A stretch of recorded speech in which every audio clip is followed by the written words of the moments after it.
kimse seni yerini benim kalbimde tutmaz. Sana bakan gözleri başka gözlere bakmaz. Benim möcüzem her şey canımdan çok sevdim. Ne olar gitme yanımdan, kal ömürlük hayatımda. Aramızda olur bazen herden küsüp incimeler. Sevgini al gel yanıma, gözleyrem gözleyrem. Sensiz hayat çetin olar, alışmara mezar olar. Gel seni çok çok sevirem, gözleyrem gözleyrem.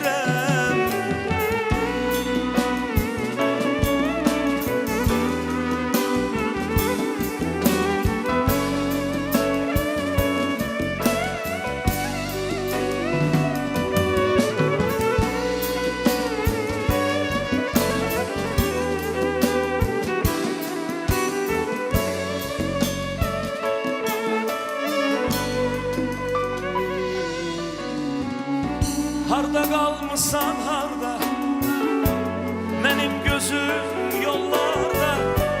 Kalbim ele sıkılır, sanki yürek feryada. Benim möcüzem her şeyim canımdan çok sevdim. Ne olar gitme yanımdan, kal ömürlük hayatımda. Aramızda olur bazen herden küsüp incimeler. Sevgini al gel yanıma, gözleyrem gözleyrem. Sensiz hayat çetin olar, alışmara mezap olar. Gel seni çok çok sevirem, gözleyrem gözleyrem. Aramızda olur bazen herden küsüp incimeler. Sevgini al gel yanıma, gözleyrem gözleyrem.